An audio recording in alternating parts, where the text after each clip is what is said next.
네, 이제 본격적으로 저희가 제주농부시장 포럼 시작을 할 텐데요. 주제 발표는 송원규 박사님이 맡아주실 예정입니다. 농업농민정책연구소 여름의 선임연구원으로 계십니다. 제목은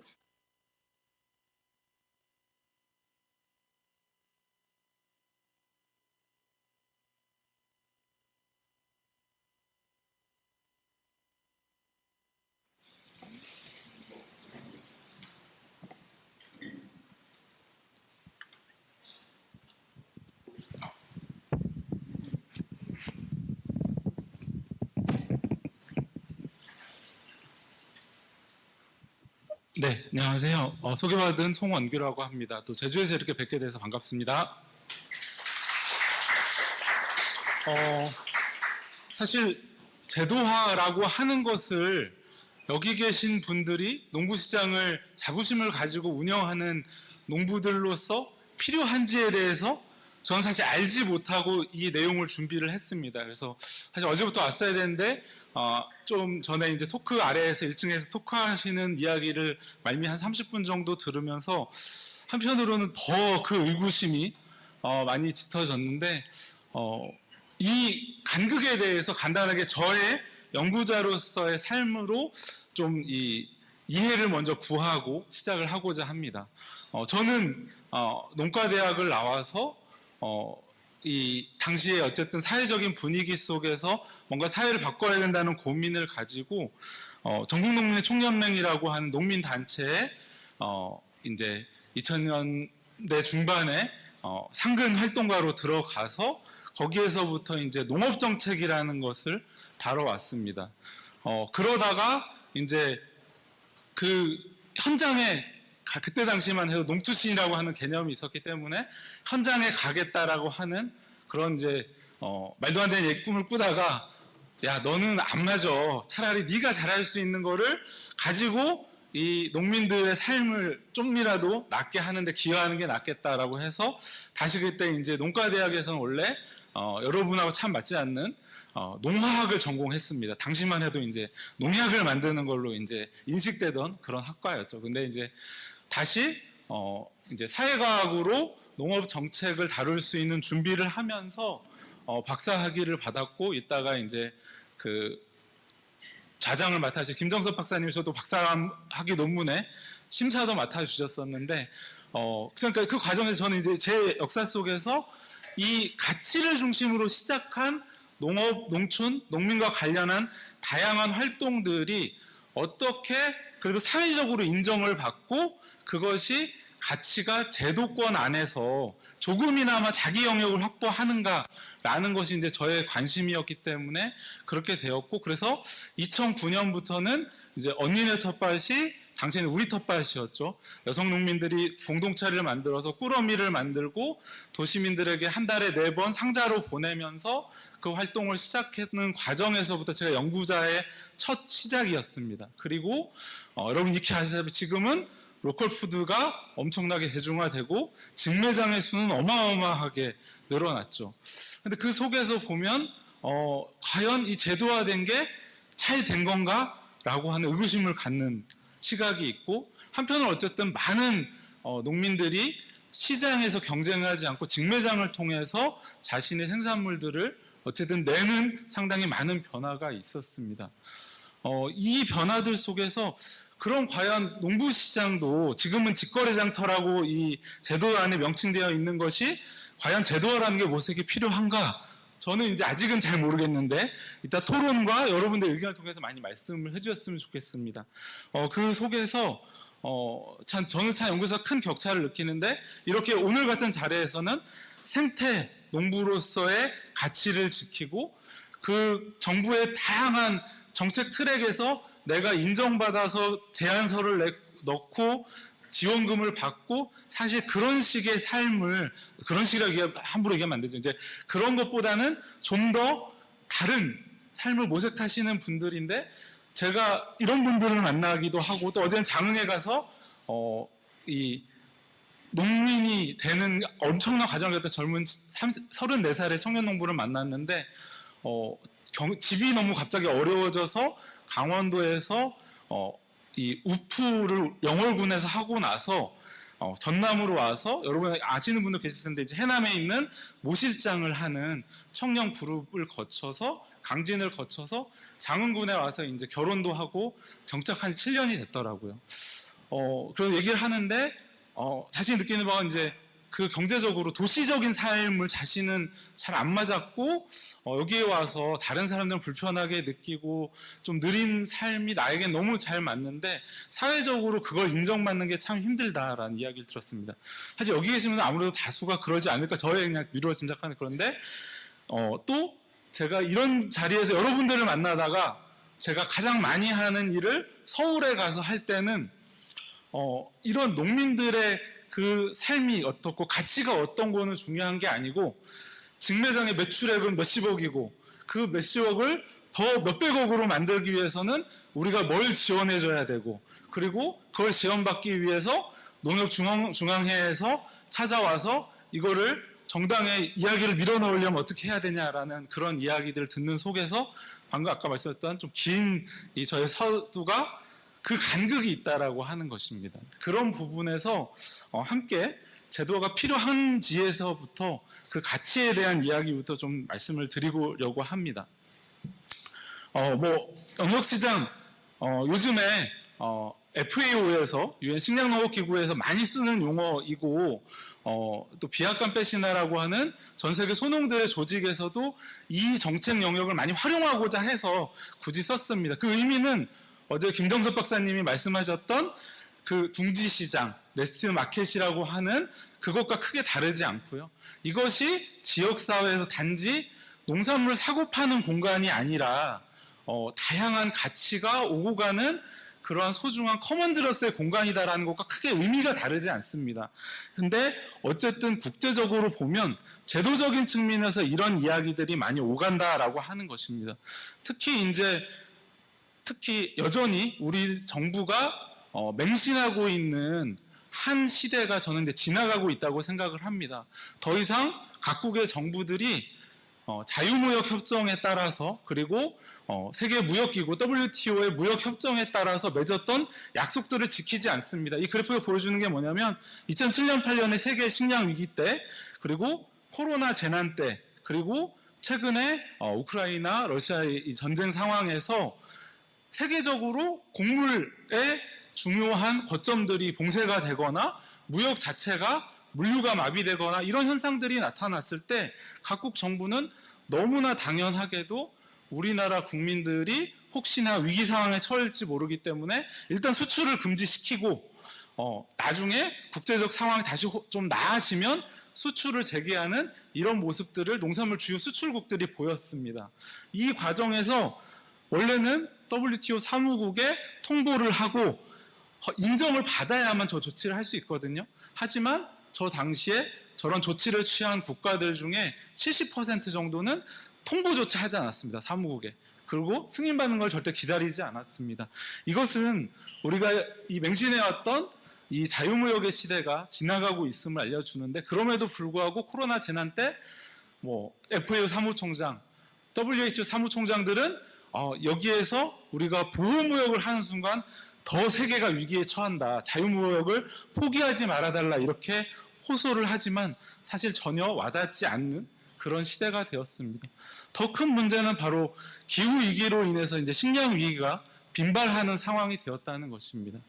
왼쪽에 있는 그래프에서 보는 것처럼 이제 2000년을 전후해서 나타났던 그런 현상, 그리고 2008년 이후에 현상들을 살펴보면 이제 전 세계적으로 곡물 가격의 변동 폭이라고 하는 게 어마무시합니다. 그래서 이러한 시대에 기후 재난이라는 것까지 이제는 우리가 체감하는 상황이 되었을 때 어떻게 이 상황을 우리는 헤쳐나갈까라고 하는 고민을 할 수밖에 없게 되었습니다. 그래서 이제 저는 이제 자주 인용하는 딱딱한 이야기는 다른 이야기는 아닙니다. 사실 생산주의 모두가 풍족한 밥상을 누리기 위해서 자연과 공생하기보다는 무조건 많이 생산하고 더 많이 생산하기 위해서 많은 것을 투입하는 농사를 짓던 시대를 많은 나라들이 추구해 왔고 우리나라도 그 시기를 거쳐왔습니다. 근데 더 이상은 가능하지 않다는 거죠. 근데 뒤에서도 말씀드리겠지만 기업들은 기존의 생산주의를 포기할 생각이 없습니다. 기업들은 기후위기 시대에도 기술로서 모든 문제를 해결할 수 있고 스마트팜, 수직농장, 그 다음에 요즘은 축산농가들마저도 긴장하게 만드는 대체육이라고 하는 그런 기술적인 해결로 충분히 가능하다라고 이야기를 하고 있고, 여기 계시는 분들 그리고 지구와의 공생을 모색하는 분들은 그렇지 않다. 다시 생태라고 하는 지구와 인간의 공생이라고 하는 것으로 돌아가야 된다라고 이야기를 하고 있습니다. 그러다 보니까 이런 것들 사이에서 우리가 국제적으로 유엔에서 체계를 만들었습니다. 먹거리 체계 정상회의라고 해서 푸드 시스템 서밋이라고 하는 것을 2021년도에 처음으로 시작했는데요. 우리나라에는 많이 알려지지 않았지만 그때 유엔 총회는 되게 유명했어요. 왜 그러냐면 당시에 유엔 총회에 문재인 대통령과 우리의 아미를 거느리고 있는 BTS가 가서 총회에서 연설을 했습니다. 그래서 그 연설 자체 내용도 좋기도 했고요. 그래서 많은 국민들이 우리나라의 국격이 이만큼 올라갔구나 이제 이런 얘기를 할 때 우리나라는 대통령도 참석하지 않고 장관도 참석하지 않았지만 이 푸드시스템 서밋이라는 것을 열어서 앞으로 각 국가가 먹거리 체계를 지속 가능한 방식으로 바꾸기 위해서 어떻게 노력하는 것인지를 논의하자. 그래서 이때 2년마다 새롭게 어떻게 하고 있는지, 예를 들면 탄소 배출량을 어떻게 감축하고 있는지, 먹거리 체계를 지속 가능하게 바꾸기 위해서 어떤 활동을 하는지 공유하자 이런 이야기를 했고요. 그래서 2023년 작년에 2차 회의가 열렸습니다. 근데 이 과정에서 끊임없이 확인되는 것은 국제기구라는 것은 항상 힘 겨루기가 이루어지는 것입니다. 이런 진정한 대안을 모색하는 흐름과 그것을 어떻게든 이윤과 다시 연결하고자 하는 흐름이 반복이 되는데, 그래서 지속가능한 먹거리 체계에 대한 사실 엄밀하게 존재하는 그런 정의에도 불구하고 신젠타 같은 거대 기업은 농민들이 농업을 보다 탄력적이고 지속가능하게 만들 수 있는 솔루션을 제공하기 위한 그 흐름을 혁신을 가속화한다. 여기에 담긴 의미는 그 솔루션 우리가 줄 수 있다. 이런 의미가 담긴 겁니다. 다양한 기술을 통해서 농가들에게 우리가 시혜적으로 이 솔루션들을 우리가 이 기업에 돈을 써가지고 줄 테니까 농가들은 이걸 수용해서 실천하면 돼 라는 식의 이런 수많은 이야기들이 오고 가는 것이 현재의 국면이다라고 하는 그런 말씀을 드리고 싶습니다. 그래서 이것을 좀 우리 내에서는 어떻게 이야기를 할까, 굳이 영역시장이라고 하는 연구자들의 용어를 끌고 온 이유는 저도 이제 고민을 하는, 아까 말씀드렸지만 다양한 현장 농민들의 로컬 푸드를 가지고 실천했던 흐름이 국가의 제도가 되었습니다. 그것이 농업농촌식품산업기본법의 하나의 조항으로 들어갔을 정도로 하나의 조항으로 들어갔을 정도로 지역 먹거리 계획이라고 하는 것이 국가의 하나 제도가 되었는데요.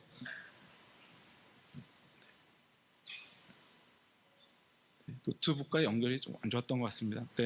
그 속에서 지금의 지역 먹거리 계획이라고 하는 거, 과거에 얼마 전까지 푸드 플랜이라고 불렀던 거, 그 안에서 직매장과 학교급식, 공공급식, 직거래 장터는 약간 끼워넣기 식으로 넣고 있는 이러한 정책들이 지금 원래의 현장에서 시작되었던 그 가치들을 충분히 담고 있는가라고 하는 그런 고민들 속에서 원래 영역시장이라고 하는 이런 고민들이 지금 담고 있는 것은 아까 말씀드린 것처럼 둥지시장의 고민과 크게 다르지 않습니다.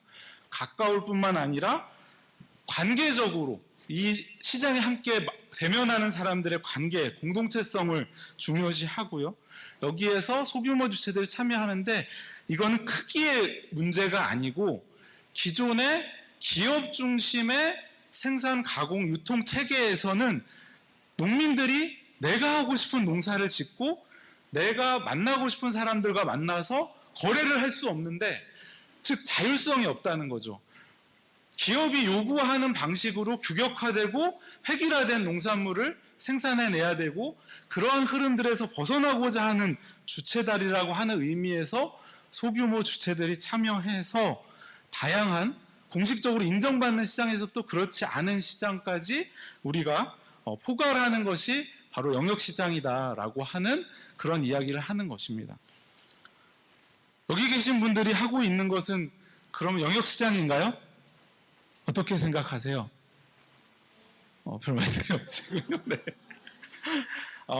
그래서 이제 이런 흐름 속에서 이 한국의 먹거리 운동이라고 하는 것은 그냥 이제 간략하게 지나가겠습니다. 아시다시피 친환경 농업이 70년대 유기농업 운동으로부터 시작되었고 이 현장에 유기농업을 신청하는 농부들을 존중하는 도시 소비자들이 직거래를 하면서 그것이 소비자 생활협동조합이 되었고 이 생산자와 소비자의 약속된 활동에서 더 넘어가서 보편적인 복지정책으로서의 친환경 무상급식이 되었습니다.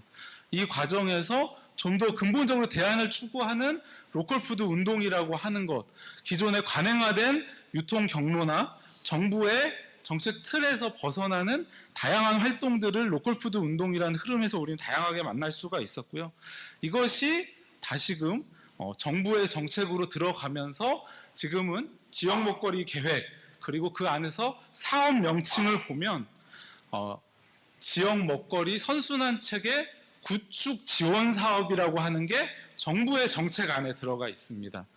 그 안에서 이 어떠한 직거래 장터는 위상을 가고 있는지 이제 그것을 말씀을 드리도록 하겠습니다. 간단하게 노무현 정부 때, 김대중 정부 때는 직거래 제도화라는 걸 처음으로 좀 이야기하기 시작했고요.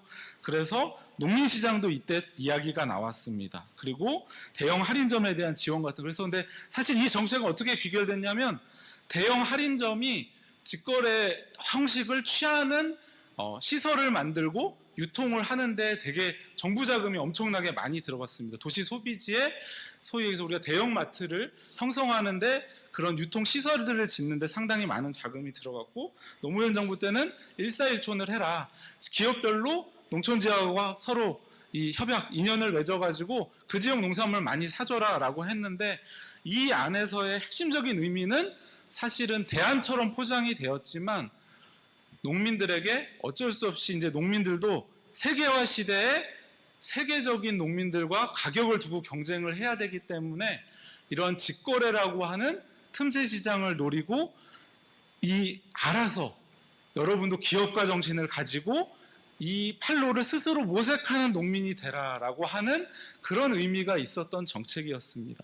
이 과정에서 우리가 흔히 이제 좀 딱딱하지만 신자유주의 농정이라고 하는 흐름들이 우리나라를 지배하게 되었을 때 아까 말씀드린 2000년대부터 로컬푸드 또 생협과 다양한 대안을 모색하던 농민들이 꾸러미, 제철 채소 꾸러미라든지 다양한 형태들을 창의적으로 만들어내면서 그 대안이 사람들에게 이제 인식이 될 정도가 되었습니다. 전 지금도 이제 가끔 대학생들을 가르칠 때 틀어주는데 그래서 이때 보면 KBS 다큐멘터리 3일에 여러 차례 이 여성 농민들의 꾸러미가 이제 소개가 됐어요. 근데 그때 반응이 엄청 폭발적이었습니다.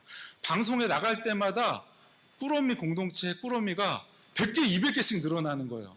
일주일에 한 번씩 포장을 해야 되는데 같이 내가 생산하고 새벽에 모아가지고 공동작업장에서 여성 농민들 꾸러미를 포장해야 되는데 그 감당할 수 없을 정도로 갑자기 늘어나고 또 잠깐 사람들이 이제 불편하잖아요. 꾸러미를 받아서 그걸 일주일 동안 그 식재를 다 소진하고 또 받는다는. 그래서 또 조금씩 줄어들다가 또 그때 배추 파동 나고 배추 파동이 나니까 생협은 가격이 10,000원씩 안 올라가더라 얘기를 하고 로컬푸드가 좋더라 이런 얘기가 하면 또 다큐멘터리 3일에 또 여성 농민들의 꾸러미가 나오고 또 막 늘어났다가 사라지고 이런 것들이 반복되는 속에서 박근혜 대통령이 농산물 유통구조 개선 대책 안에 직매장, 꾸러미, 직거래 장터라고 하는 지금의 제도권 안에서의 로컬푸드 방식을 비로소 집어넣었습니다.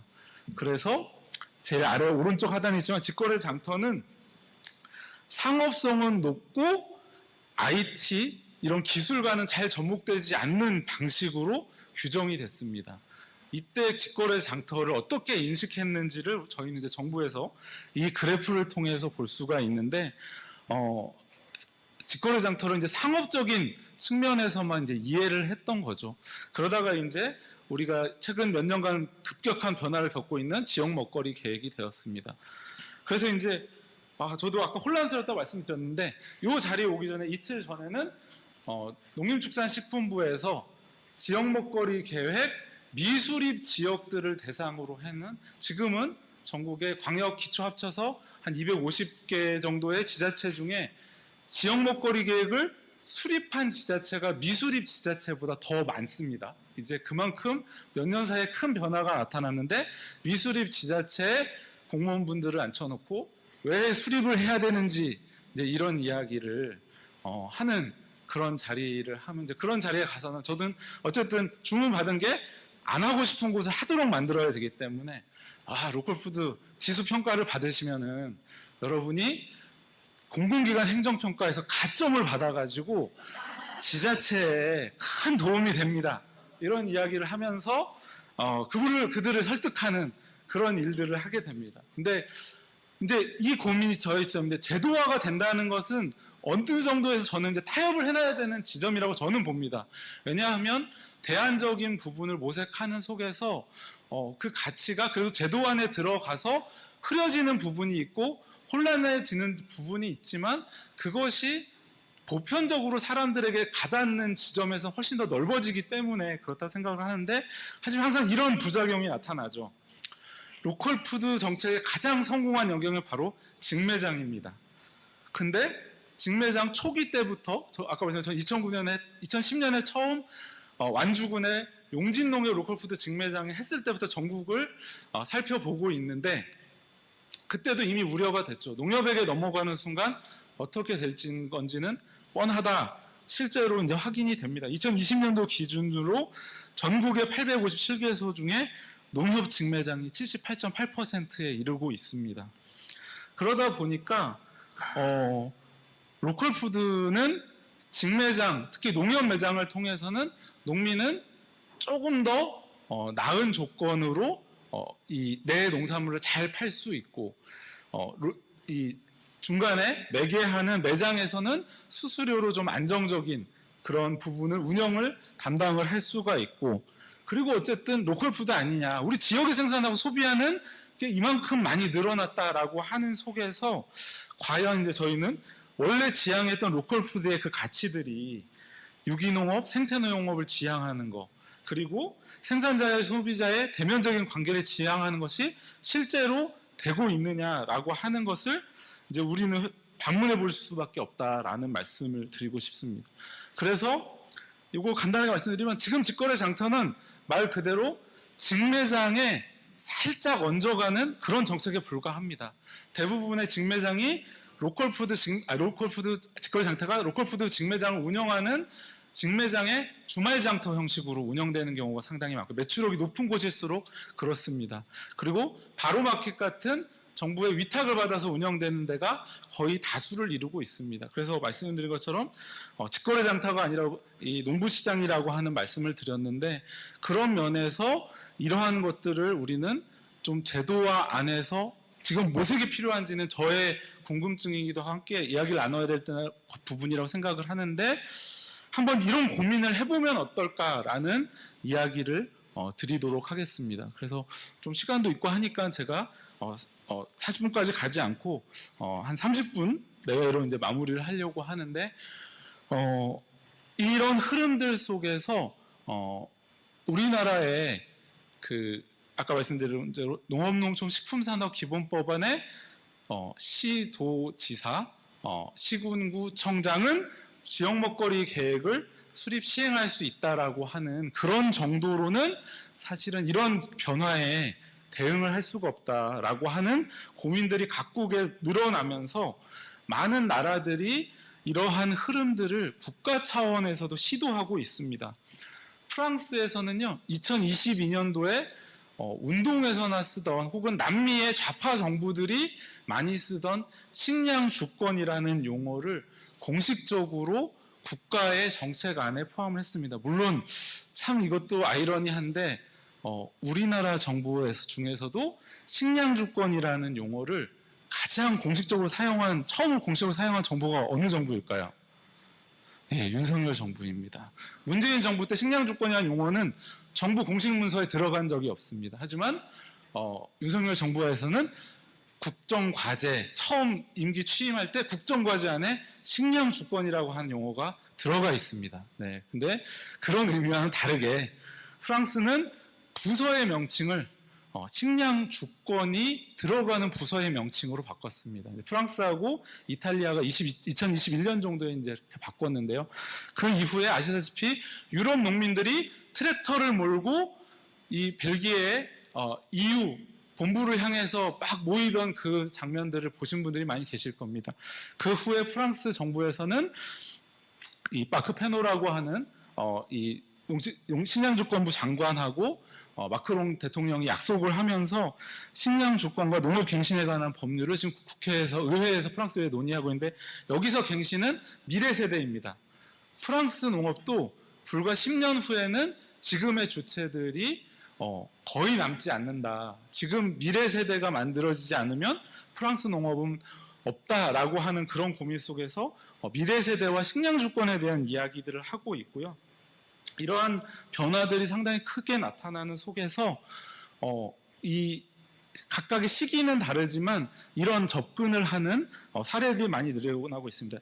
이 사례 이게 잘못됐는데 CIL인데 칠렌토 생명지구라고 하는 곳에 2009년도의 흐름부터 시작해서 그것이 이탈리아에서는 정부의 정책이 되면서 생명지구를 지정하는 겁니다.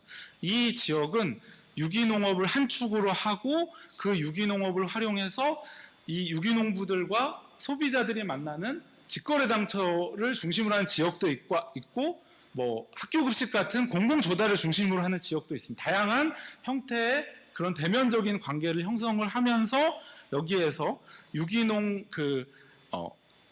농민들의 농장들을 이렇게 그 생태 관광을 통해서 관광으로 연결시키고 이런 흐름들을 만들어 가고 있고요. 그것이 결국은 2022년도에는 국가법으로까지 만들어졌습니다. 지자체와 지역에서 시작된 운동이 국가법으로 만들어지는 이러한 과정이 있었고요. 프랑스에서도 비슷하게 많은 분들이 들어볼 때 때루아라고 하는 프랑스의 이 지역에 대한 고민이 PAT라고 하는 영역 먹거리 프로젝트라고 하는 것으로 만들어져서 변화가 되고 있습니다. 그래서 마지막으로 지금 우리가 만약에 제도화가 필요하다고 하면 어떤 접근을 할 수 있을까라고 하는 저의 상당히 뼈대가 앙상한 고민인데, 일단은 아까 말씀드린 것처럼 현재의 농산물 직거래법 상의 직거래의 범위 안에서는 직거래 장터는 상당히 부차적인 것으로 여겨지고 있습니다. 그래서 직거래 이 사업장 우수직거래 사업장 인증제도라고 하는 것을 뭐 명칭을 살짝 바꾸는 건데 농산물 직거래 우수 사업장으로 지금 정부가 올해 하반기에 바꾸고 있습니다. 근데 이 안에도 직거래 장터는 들어가지 않아요. 직매장만 정부의 저 정책 대상에 포함이 됩니다. 이러한 속에서 농림축산식품부의 사업을 위탁받아서 운영하는 AT도 직거래 장터는 사실상 정책적으로 크게 고려하지 않습니다. 그래서 아까 앞에 지나갔는데 뭐 대표 장터 그리고 지역 장터라고 하는 것 내에도 그래도 달라진 건 예전에 꾸러미들이 처음에 박근혜 정부 하에서 이렇게 인정을 받을 때는 꾸러미 사업자 조직에 비영리 법인은 인정을 해주지 않았어요. 무조건 법인을 설립해야지만 그 주체 정부 지원사를 받을 수 있었는데 지금은 직거래 장터는 비영리 법인도 비영리 민간단체도 이미 번호 이런 걸 받는 단체는 지원은 해주고 있습니다. 하지만 사실상 직거래 장터는 지자체가 만들고 그것을 운영할 민간 주체를 선정하는 방식으로만 되고 있습니다. 그러니까 여기 계신 분들은 그 안에 들어가려면 그 지자체가 만들어오는 정책 틀 안에서 그걸 위탁받아서 운영하는 운영자로 들어가는 방법 외에는 별로 경로가 없는 상황인 게 현실입니다. 그래서 그런 면에서 이제 지금의 조례들도 사실 그런 기반으로 되어 있고요. 하지만 농식품부도 인지가 없는 것은 아닙니다. 2011년도에도 매뉴얼이 만들어졌고 작년에도 매뉴얼이 만들어졌고 이 직거래 활성화 기본계획 이것은 아까 농산물 직거래법에 5년 단위로 수립하도록 되어 있는데 그 안에 보면 농식품부에서도 이렇게 담고 있습니다. 단순 일회성 행사성 직거래 장터에서 지역, 문화, 관광자원, 축제 및 특화 먹거리 등과 결합한 장터를 집중 육성한다. 그래서 사례로서 이 마르쉐도 이하 언급을 하고 있고요. 이렇게 얘기하고 있는데 사실 이제 그래서 이런 틀로서는 안 되는데 그러면 어떻게 할까라고 하는 측면에서 저는 아마도 1, 2년 안에 지금의 지역 먹거리 계획을 조금 더 질적으로 변화시키기 위한 제도적인 흐름은 형성이 될 것이라고 저는 예측을 하고 있습니다. 이제 여러 가지 주변에 국회나 여러 가지 정부에 돌아간 상황들을 보고 그런데 실제로 이제 안 될 수도 있긴 합니다만 이제 이렇게 됐을 때 사실 제도화가 필요하다라고 하면 지금의 직거래 장터를 농부 시장의 자율성을 중심으로 인정하는 별도의 어떤 모델이나 정책 틀 혹은 정책 경로를 그 안에 집어넣어서 예를 들면 사실 가장 어려움을 겪는 안정적인 공간 확보하는 거 도시 지역에서 이거를 도농상생의 이런 농부 장터를 하려고 해도 복잡하게 그 공원의 장소를 얻으려면 공원 녹지과에서 점유 허용 받아야 되고 이건 것부터 상당히 복잡한데 그런 부분에서 이러한 형태를 지원하는 정책 틀을 잘 짜서 지금의 법안 안에 포함시키는 시도를 저는 할 필요가 있다고 생각이 듭니다. 만약에 이게 여러분 우리 농구장터와 함께하는 네트워크 내에서도 필요하다고 생각이 되면 저는 적극적으로 이것을 실제로 이 정부 정책 설계하는 논의 안에 구체적인 우리의 내용을 집어넣기 위한 작업을 하는 것도 사실 이 농부장터를 운영하는 속에서 약간의 시간이라도 할애를 해서 해야 되는 작업이 아닌가라는 생각을 가지고 있습니다. 그런 과정에서 여기 계시는 김정석 박사님 또 김정현 박사님 토론에 참여해 주시는 많은 분들이 이런 고민을 가지고 또 현장과 함께 하고 있으니까 그러한 고민들을 함께 풀어나가는 시작점을 오늘로 해도 되지 않을까라고 하는 측면에서 농부시장은 사실 이해도가 높지는 않은데 한 사람의 연구자로서 그런 제안 말씀을 드리면서 마치도록 하겠습니다. 감사합니다.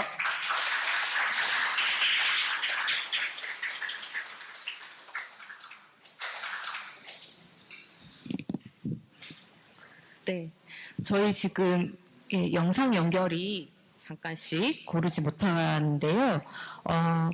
지금 저희가 여기 영상으로 내보내고 있는 자료들은 저희 접수하실 때 QR코드를 하나씩 전해드렸어요. 그 QR코드를 통해서 다운로드를 받으실 수 있습니다. 네, 다시 한번 힘차게 주제 발표해주신 송원규 박사님께 박수 부탁드립니다.